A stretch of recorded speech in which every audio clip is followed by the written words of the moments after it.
முதலமைச்சர் எதுவும் பேச மாட்டேங்கிறார். To remain silent in the face of evil is itself evil. எதுக்குடா அவனை தொட்ட? அவன் சுடு தண்ணியிலே கைய விடுவான், உன்னை சும்மாவா விடுவான்? மாண்புமிகு எதிர்கட்சி தலைவர் பேசும்போது நிறைய பேசினாங்க. அதுல ஒண்ணு மட்டும் நம்மள இன்டைரக்டா ஈவில் அப்படின்ற அந்த வார்த்தையை யூஸ் பண்ணாங்க. ஈவில்ஸ்னு டெவில்ஸ் பேசக்கூடாது.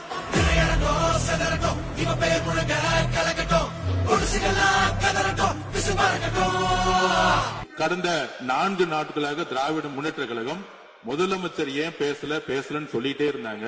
இன்னைக்கு பேச ஆரம்பிச்ச உடனே